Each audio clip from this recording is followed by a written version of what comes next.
మన VH ఫుడీలో crispy cabbage pakodi ఎలా చేయాలో చూద్దాం. మనకు కావాల్సిన పదార్థాలు: మనం ముందుగా క్యాబేజీని చిన్నగా తురిమి పెట్టుకోవాలి. నెక్స్ట్ చిన్నగా కట్ చేసిన ఆనియన్స్,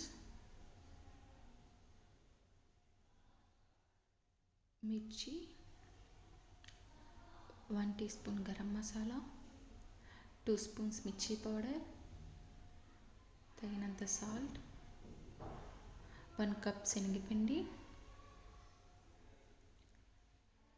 ఇప్పుడు మనం వాటర్ కొద్దిగానే వేసుకోవాలి, ఎందుకంటే క్యాబేజీలో ఆల్రెడీ వాటర్ ఉంటుంది కాబట్టి.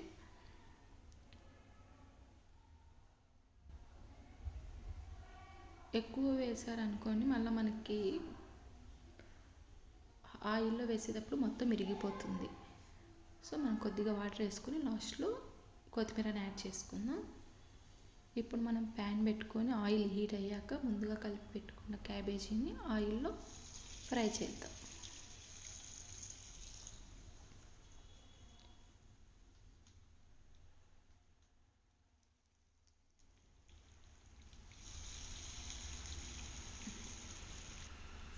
ఫ్రై అయ్యాక ఒక ప్లేట్లోకి సర్వ్ చేసుకుందాం. మన క్రిస్పీ క్యాబేజ్ పకోడీ రెడీ.